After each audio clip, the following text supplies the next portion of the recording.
When this spectacular gold and silver last saw the light of day, wars were raging in northern England between the Vikings and the Anglo-Saxons.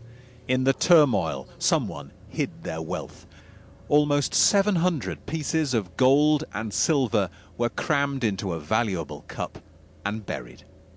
And there they stayed for around 1,000 years, until David Whelan and his son Andrew drove over from Leeds and dug them up.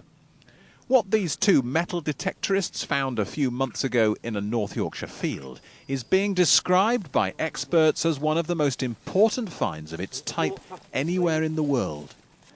The pair were at Harrogate Coroner's Court to hear their find declared treasure trove and to explain what it felt like to dig up such an important part of British history.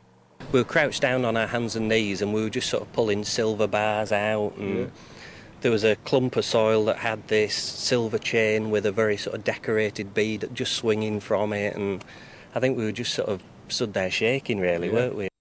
The British Museum has spent months cleaning the hoard. Many of the 617 coins have never been seen before. There are items from Afghanistan, Ireland, Russia and Scandinavia. It was amazing. I've never seen anything quite like it.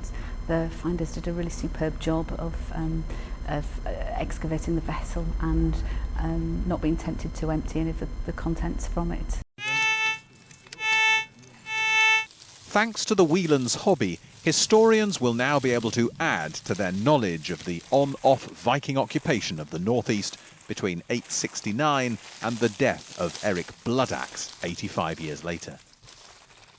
After spending 1,000 years underground, there is one secret this hoard looks like it's not going to give up. Why was it there in the first place? Was it a Viking warlord's treasure chest or a rich merchant's bank account? It looks like we'll never know. The British Museum is hoping to get a lottery grant to pay for what they're calling the Harrogate hoard.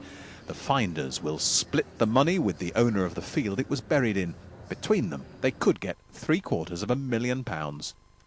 Gerard Tubb, Sky News, Harrogate.